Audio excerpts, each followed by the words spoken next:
Now, this used to be my dining room, and this is what happens when you get interested or you develop a passion in life. It takes over, and it not only takes over you, but it takes over your rooms. Since 1990, Lucy Pringle has been indefatigable in researching and photographing the hundreds of crop circles that have appeared in southern England. So it's a massive filing job. Coming.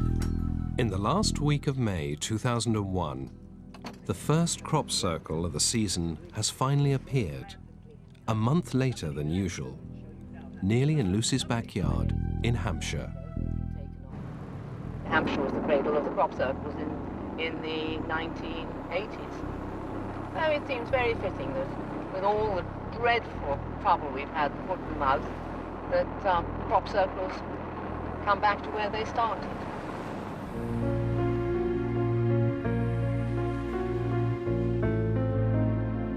In Hampshire in 1978, the first crop circles were discovered.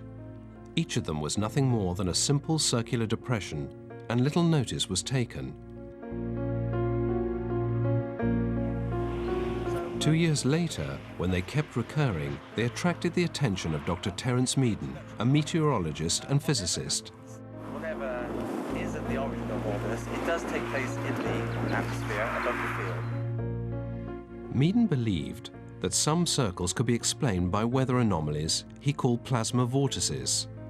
That's really just a bit of scientific terminology, which sounds very grand for something which is nothing more really than a vortex in the air which has been generated by some natural means.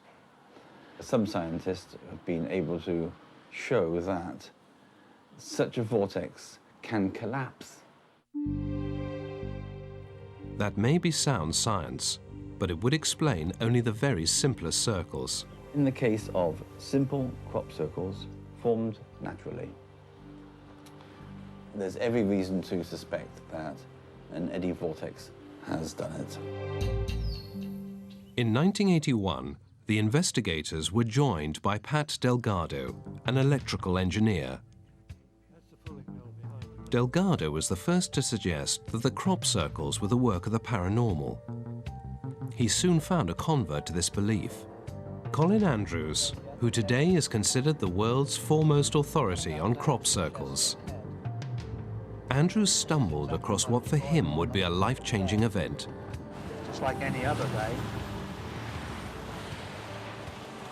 But I was just about here, just coming out of these trees, and I looked to the left, and there it was. And I saw 5 perfect circles forming a cross. My life basically changed. It was bizarre because I was a senior officer in the British government at the time, and I was simply driving a road that I drove often. It took me 20 minutes to get right to the circles themselves, and I can assure you, the only tracks in that field were my own. There was nothing there. There were no compression points, no damaged plants, no tracks. I can't explain it, but it threw a switch in my stomach. Something went click, and it was as if something was saying, that's your job. And to this day, it's my job. By 1985, crop circles were appearing like mushrooms in fields all over the place. The phenomenon, whatever its cause, was growing. A plane and a camera were needed, and Busty Taylor was a pilot and a photographer.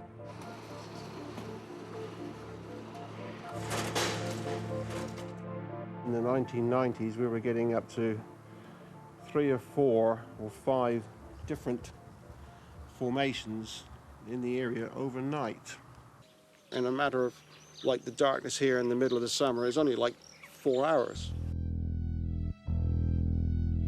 Some of these formations, I can quite honestly say, definitely not man-made. Busty was the last member of the original investigation team of converts. Shake hands, then. We all were friends, and we got on well. We saw one another at times, daily. much to the annoyance, obviously, of our families, because this was growing.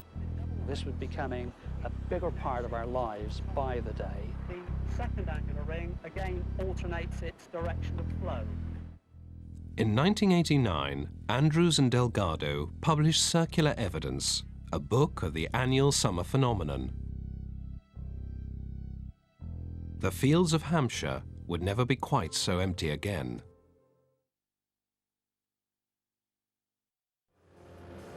Crop circles are ephemeral.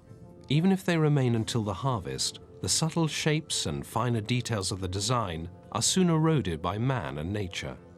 We're going to turn right and go up into the countryside. The professionals depend on a small corps of circle chasers to get there first, to photograph and study the freshly made formations. This is the first crop circle behind us, the first crop circle of the season. And it's always terrifically exciting when you hear of a circle. And of course it's particularly exciting because it's just a few minutes from where I live.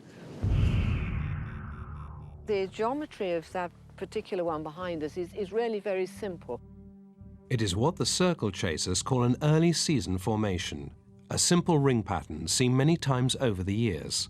But for the researchers, it marks the beginning of another season. Unfortunately, we can't go in it because of the foot and mouth precaution, so this is really as close as we can get to it. An American, Peter Sorensen, was first to come to Hampshire in 1992. He was so taken by the circles that he's returned every season since. His mission is to capture the phenomenon with his ever-present video camera. It's a beauty. Oh, it's a beauty. Oh, dearie me. My work as documenting crop circles is basically a simple and very enjoyable job. The basket is brown. Okay, should be front of the here. The second formation of the season has appeared. Peter's colleague, Nan Liu, has seen it from the road above the village of Pusey. Don't mark the map, please. Yeah. That's the one spot.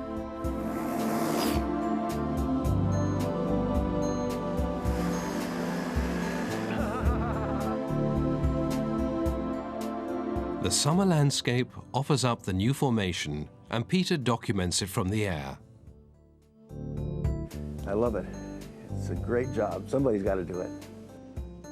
Like many early season designs, it's a simple circle, something of a disappointment to the crop circle community. But their experience tells them better is still to come. Sure enough, a week later, a new formation appears in a common location beneath the Iron Age hill fort of Barbary Castle. The first circle chasers to arrive are Charles and Francis Mallet. Along with Francis's son Kieran, the family are among the group of full-time crop circle chasers. Essentially, because we live in the immediate vicinity, we visit formations very early, as they arrive pretty much. Very often we're the first people in them. Measure them, draw them, take notes. You need to go right to that point over there, look. Can you see? Point. Right to the edge of this bit here. The standing barley. Are you to the edge? It's the third formation of the year, and it's already 2 days old. This is in barley, fairly immature barley. That's why it's pretty much standing up after it's 2 days old. In a few days, much of the pattern will be completely gone. And so you have to see them immediately, and if you do, they're like stunning. The best formations always happen in barley. It's geometrically nice, if not a bit shabby on the ground, but I suspect it will look pretty damn good from the air. Indeed it did. This first truly complex design meant that the 2001 season was finally taking off. At the heart of the crop circle area lies the tiny village of Alton Barnes. A local farmer, Polly Carson, is one person who loves the mystery and sees the circles as a sacred gift. The year before, some neighbours had a crop circle, and I remember saying to Tim, my husband, this really isn't fair, you know, we haven't had one. And it was a bit like keeping up with the Joneses, you know, everybody else has had one, so why can't we? And then within probably 2 or 3 weeks of that, we had the big one.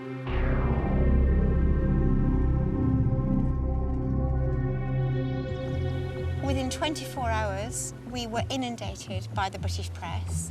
Within 48 hours, we had the world's press here. We then started getting thousands and thousands of people arriving. Good boy. Well done. Good job. Polly believes its appearance on her land was not just chance. When it did arrive, to me it was like having something like Stonehenge on your land. You couldn't really keep people away. It wasn't fair. It belonged to everybody. I know lots of other farmers don't have that attitude. Maybe that's why it came here, I don't know. By 1990, a community of believers was forming, and its high priest was Michael Glickman. Glickman believes research should focus not on geometry or physics, but on metaphysics. Bang in July of 90, the first linear pictogram appeared on Polly Carson's land. Got a lot of publicity. And I just got in the car and came down with my youngest son. Went into that formation, and I think, metaphorically, I never got out.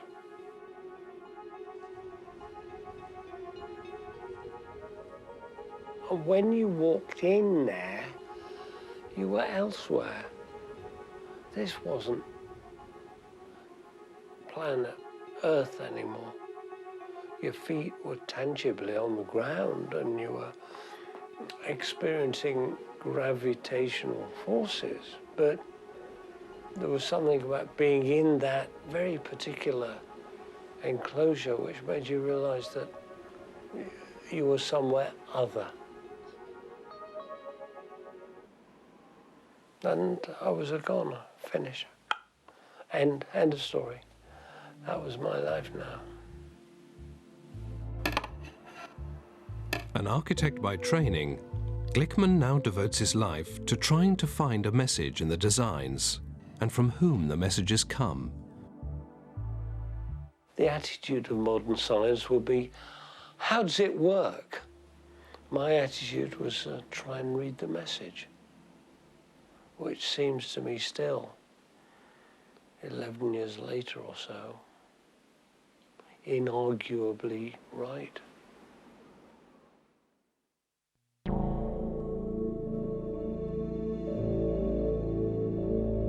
Complex shapes were now replacing simple circles, and in July of 1991, the incredible formation next to the Iron Age hill fort of Barbary Castle excited the believers. The arrival of Barbary Castle seemed to be taking the volume control and just turning it up. I mean, we were dazed by that, dazed by it. After Barbary Castle, there were many converts. The circle showed no obvious evidence of human involvement, and its symbolic design strongly suggested an intelligence at work. This will be a longer walk than it looks. It always is.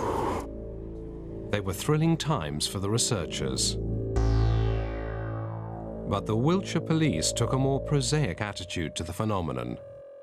Well, the Wiltshire Constabulary have had reports of crop circles from local farmers, particularly in the Devizes area, since the early 1980s. The issue to stress here is that crop circling is an illegal act, but we only investigate them when farmers make the official report to us of criminal damage to their crops. Last year, just outside of Devizes, we found crop circle making equipment, and Matthew Williams, a local resident, was subsequently arrested and placed before the court, fined in order to pay compensation to the local farmer. This is all the stuff that the police returned. They took all sorts of research materials of mine. Matthew Williams is the only person ever arrested for creating a crop circle. Although dismissed as a hoaxer, he prefers to call himself a circle maker. The reason I was arrested was because I'd offered to show a researcher in the States that circles could be made by humans. So I got arrested because I provided evidence which he passed on to Michael Glickman.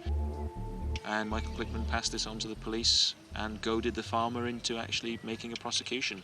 I was very proud to help engineer the prosecution of Matt Williams. I thought, here at last is something we can hold on to and touch. One item of truth about a hoax. Forget it. Yet Matthew Williams is not so different from Michael Glickman in claiming a spiritual dimension to his work. It's a spiritual thing for me, really. My passion in crop circles comes from knowing that we've had weird experiences whilst making them. And that those weird experiences mean that something was watching us, something else was there whilst we were doing these things. And that there are paranormal things connected with crop circles, but they're not the actual thing that creates the crop circle. People create crop circles. The paranormal is something else that surrounds itself in the areas where crop circles are made, or after crop circles are made, or during crop circles being made. I mean, that's really what I'm interested in. The craziness that we get now, you know, absolute craziness, and it all goes back to Doug and Dave. It all goes back to the original foul lie. In September 1991, following the most spectacular crop of crop circles ever, two men, the late Dave Chorley and his friend Doug Bauer, claimed they all originated with them. There were no circles anywhere in existence before 1978, when we put the first one down. I always think that when Doug and Dave made that first circle, it was a gift.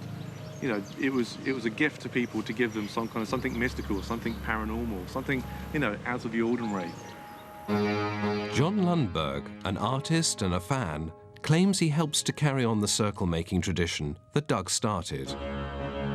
What's amazing, though, is it was such a simple process. You know, the act of you just making that first circle. Yeah. And then just look what happened. You know, it mushroomed.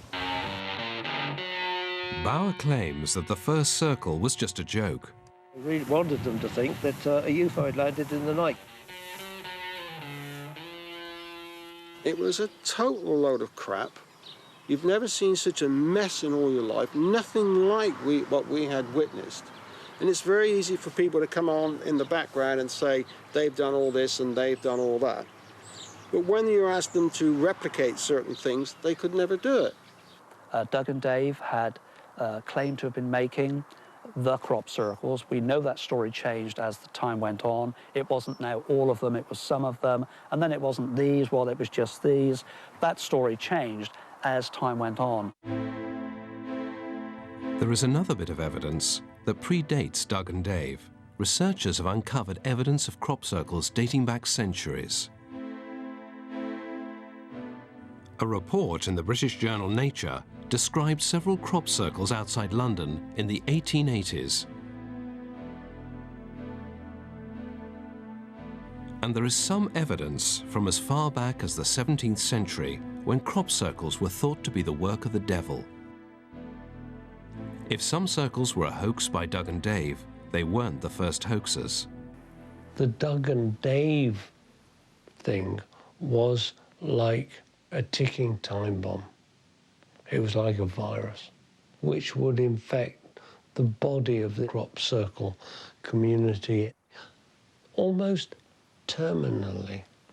And we're dealing with that now, 10 years later. I'm going to have to avert the camera's attention from a couple of these designs because they might... According to Matthew Williams, there are more hoaxers than there are practicing believers. You know, today in 2001, you still got about 7 teams who'll be working in Wiltshire. New teams come and go every year. You'll always get new circle makers arrive on the scene, practice their art. That's why at the beginning of the season, you always get simple circles. And towards the end of the season, you know, you get these works of art. By mid-July, the believers have descended on the area to attend the first of 3 annual crop circle conferences. this one hosted by the Wiltshire Crop Circle Study Group. All right then, have a nice day. Cheers. Bye-bye.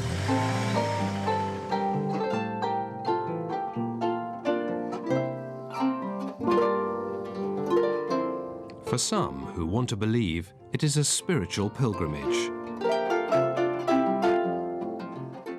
They find guidance and help in the preaching of the conference organizer, Francine Blake. I often get newspaper ringing me and they say, well, tell me about Crop Circle. What is it? Who makes it? What does it mean? Where does it take us? You know, we've got 2 minutes. It's a very big subject. I don't know where it's coming from. I know that it is from a high level of consciousness and that it is interacting with us. I know that it is guiding us and teaching us and opening some vistas for us. Since 1999, Steve and his partner Karen Douglas have published a yearbook of the season's best formations. Put a lot into our books, you know, to make sure that they're the best thing that we can do and that they portray something honest about the subject. Elaborate man-made practical jokes or intelligent messages from space, Karen veers towards the latter for anyone open to such communication. In 1992, the summer of that year, there were 4 formations, all within less than a mile of my house. And it was just uncanny. And I think I just felt from then on that, you know, it was sort of like somebody leaving their calling card saying, you know, hello, you know, do you know what's going on? And some things are certainly unusual. What is it? I was on the hillside and just saw this glint.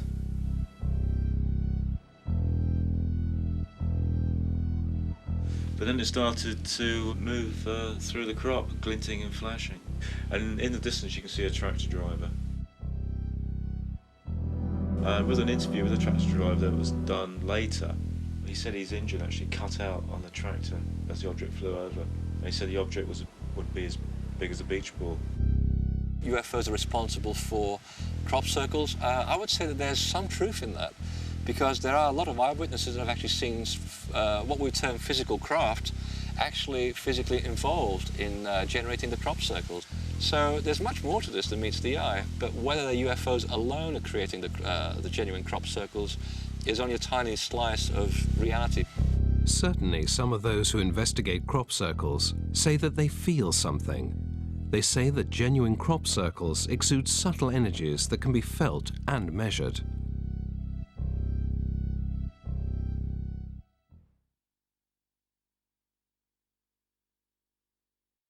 If unusual forms of energy do exist in crop circles, where do they come from?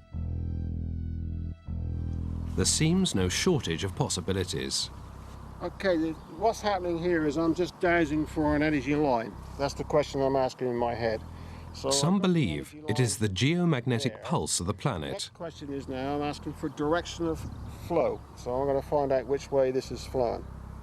Others think of the force of old ley lines, invisible paths of magnetic energy crisscrossing the countryside.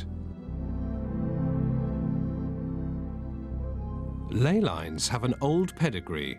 Prehistoric temples were believed to have been built on the intersection points of these energy lines. They don't just appear near old places. They are very specifically placed near ancient monuments and ancient sites. Other researchers study the geometrical shape and design of the patterns. To them, some formations exhibit at least a basic knowledge of science and religion. Most believers feel there is a message to be read if they could find the key. 1997, we sent 2 drawings to 2 surveyor companies.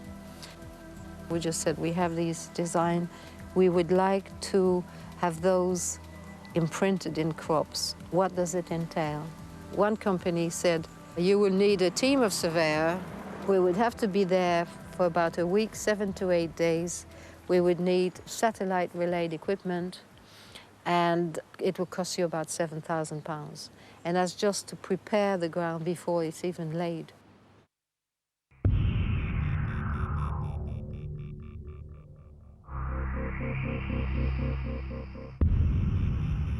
Late June in 2001, and the formations keep appearing. This one had the center cut out by the farmer in an effort to deter onlookers.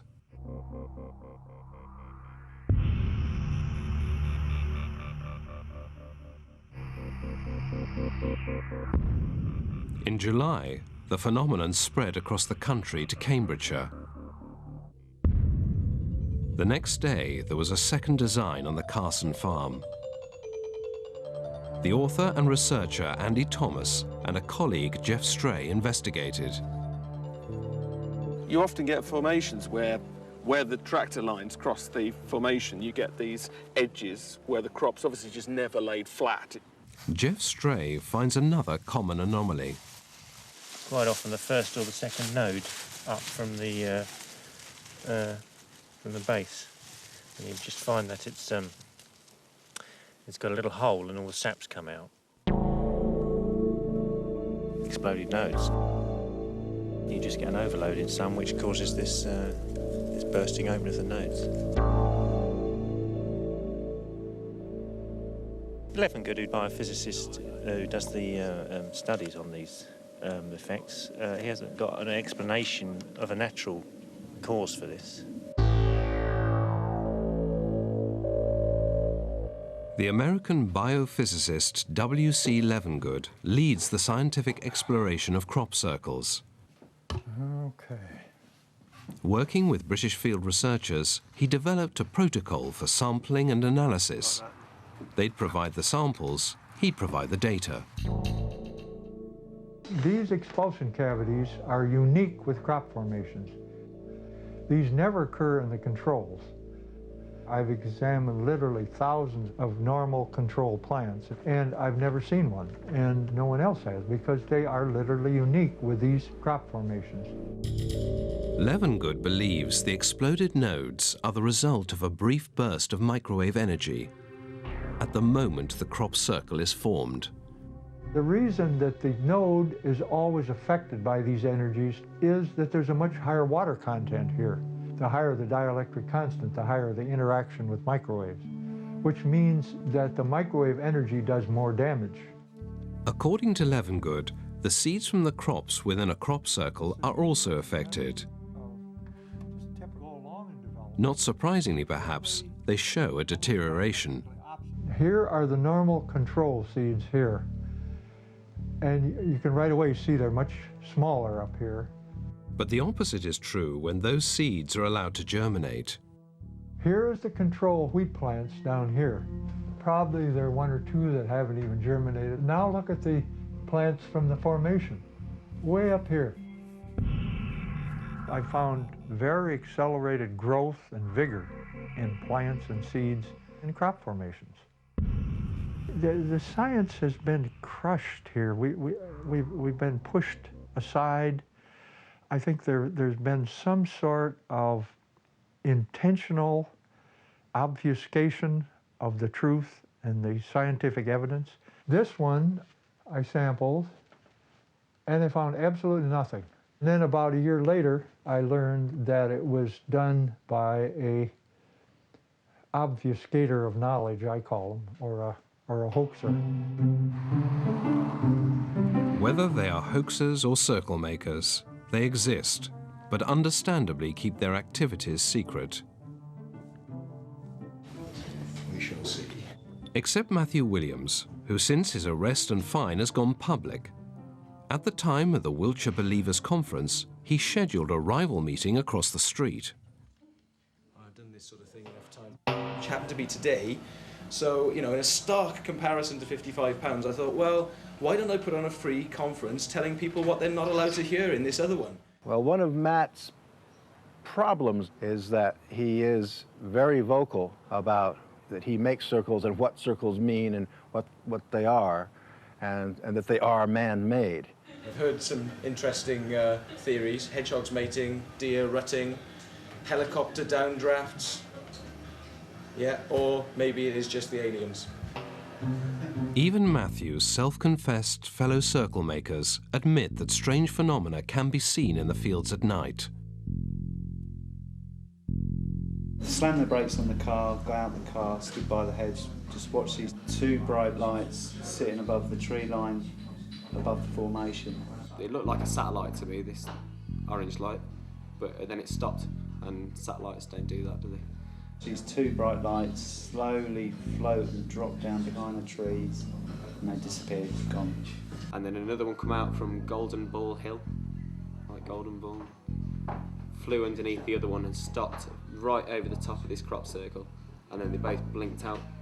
So it is not only the believers who find strange things at night. You know, everybody knows somebody who at least knows somebody who's had a very strange experience. Everybody here accepts that people put down circles and balls of light appear, or various other phenomena happen associated with these formations. Some of these objects might be explained as ball lightning or some other natural phenomenon. Others are harder to explain. Whatever the truth, mysterious flashing lights have been linked to crop circles' creation since the earliest days.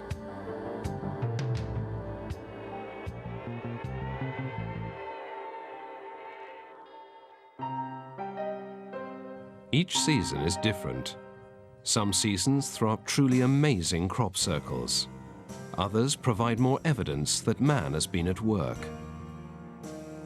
One crop formation in 1996 thrilled the believers. This fractal type crop circle appeared at Stonehenge in daylight in a 15-minute period. There was a pilot who flew over it at around 5:30, wasn't there at 6 o'clock, he spotted it. So there's a half an hour window where it happened. It was a huge formation, named after a fractal pattern commonly known as the Julia set. Believers say it appeared in daylight and could have been seen by guards at Stonehenge. Stonehenge is monitored 24 hours a day, so there's guards walking here 24 hours a day. So every hour they have to pass by the fence just at the end, and they didn't see anybody create a crop circle. They were here 24 hours a day, and so if it came, it would have come instantaneously. It fueled the theories of mystical forces at work, and better was to come. The Triple Julia set, which appeared at Windmill Hill in 1996, it's one of the icons of faith in the crop circle world. It contained 194 circles and was over 500 feet in diameter. The geometry is so accurate that it really beggars belief to many people that that could possibly have been man-made. Certainly nobody's ever claimed it to this day, and it's very, very beautiful.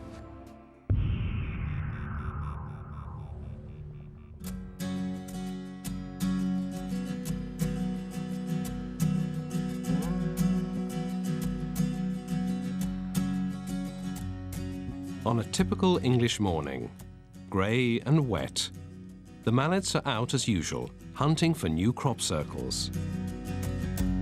Their route takes them through Alton Barnes towards Silbury Hill and Avebury, the most likely places to spot fresh formations. We go out early as possible, visit the formations to get an accurate picture as possible.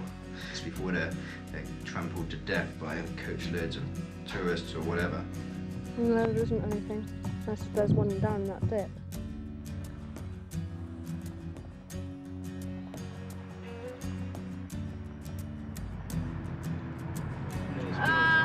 We've got one. Over there, look. Woohoo! Where? Over there. They know the formation was not there yesterday.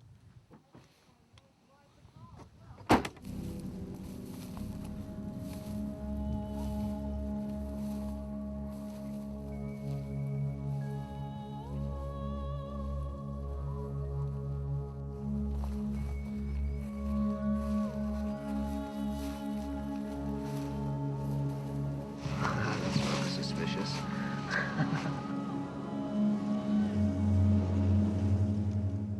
The facts on the ground are telling us that most of what we're looking at is man-made, and it's clearly so.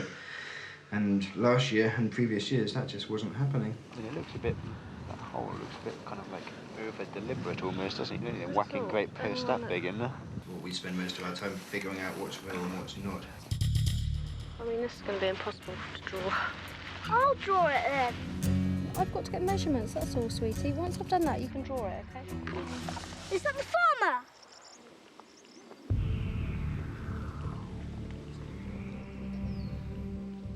Charlie! Farmer! It's okay, it's okay. Is he horrible? No. Well, it depends who it is. It might be Mr. Butler. If it's Mr. Butler, we're okay. This is my land, all right? Nobody has permission to come in here. Okay? Okay. Was the other one your field as No, well? that wasn't mine. That was somebody else's, and nobody had permission to go in there either. Oh. For the last 10 years or more, we've had crop formations of one sort or another. Always around this sort of time of the year. We're never happy to see them. This year in particular, we are not granting people permission to go in the crop formations because of the recent foot and mouth problems. But you can understand the farmer's point of view, can't you? You know, he doesn't know where we've all come from. I mean, it's quite a scary time, really, for the farmers. What do you make of it? I guess to you it's just pure vandalism and it's made by people, all of them. Is that your opinion? I would think 90% of them, certainly, maybe more. Local farmers admit to finding a few circles long before they became this fashionable. We've used to see the old ground circles that no one used to know anything about in the road, or that you might have had a formation of 2 or 3 together. But they were very often on flat pieces of ground that you wouldn't appreciate were there until you actually were there with the combine. This formation is definitely man-made, a thank you note to the circle makers from 2 German researchers. That's ambient in the standing crop. It's also an opportunity for an American researcher, Ron Russell, to test a theory that man-made formations exhibit the same electromagnetic oddities as so-called genuine crop circles. So we're approaching the Koch-Heiborg Formation. This is the ambient reading in the field. Now, this is a very strange. What's this? Over here. This is the edge of the ring. 60, 70, 80, 90. Holy smoke. This is right over the center right now. Right over the center. So the high reading is around the outside of this center swirl. And then again, it falls right down. So most crop circles show unusual energy patterns, even when they're known to be made by man. Right back up. Considerable. Very interesting.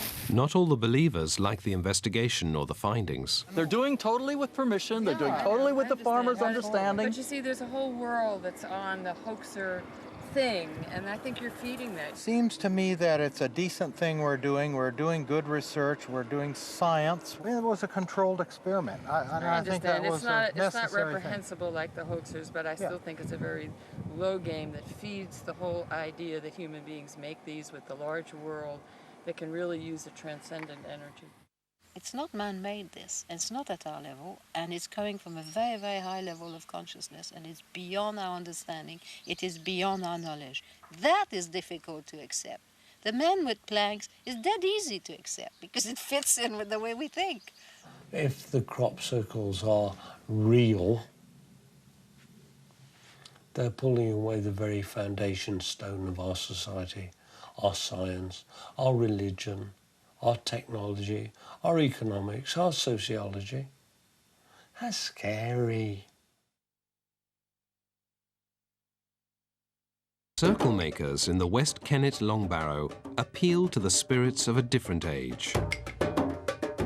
One man who embraces the pagan nature of circle making is Dan Darby. He lives with his wife and child in a narrowboat, travelling the canals of Wiltshire. Dan Darby was a believer. He found out that circles were made by people and saw that this was a catalyst for making people to become enlightened, and got involved in the circle-making teams himself. I don't see it as a joke, and I don't see it as shamming people. This is something quite special and subtle and magical, you know? It's not a joke. The urge to want to know what's going on, the urge to find out what, you know, I mean, I understand you've got the hoaxers or the circle makers, and then you've got the researchers, but there's another consciousness, I think, dabbling around there, somewhere in between, sort of having a bit of a giggle, you know. The 2001 crop circle season is coming to a glorious and striking end.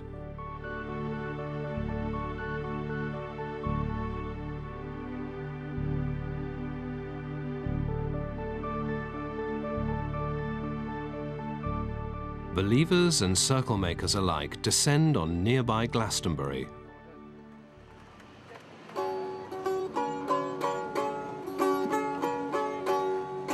Glastonbury is England's spiritual capital, where ancient myth and magic meet New Age enlightenment, attracting visitors from all around the globe. It is here that the believers hold their last and largest conference of the year, the Glastonbury Crop Circle Symposium.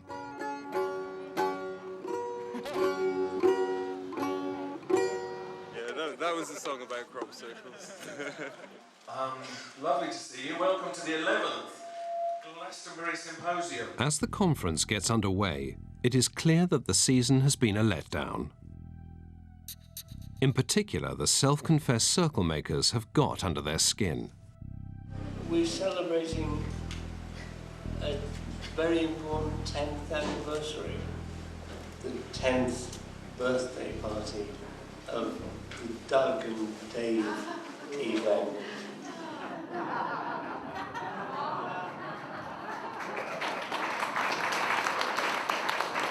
Happy birthday to you. Happy birthday. No, there are words to it.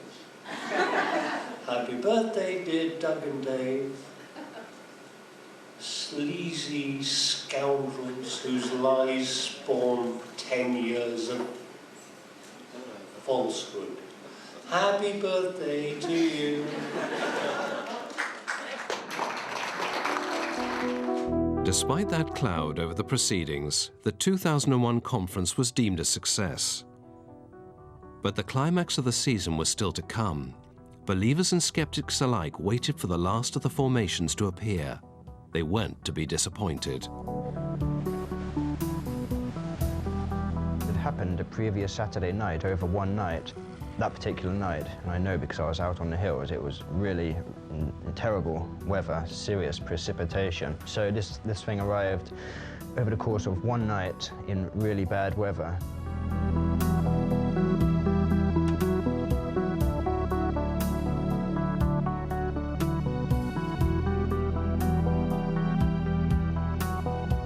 Jesus, you know, it took us 20 minutes to find the middle. This is how big it was.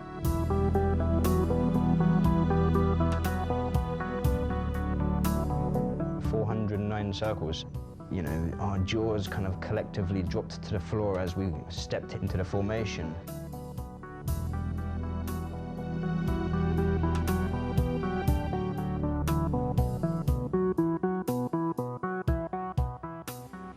What we have here is angels working with extraterrestrials, working with the earth spirits, working with the human beings who actually flatten the crop. There's such beauty and intelligence and majesty and synchronicity going on in the crop circles that it can't just be a bunch of jokers coming out of the pub. It's affecting the world in such a great, magnificent fashion that it can't just be us. It can't just be us.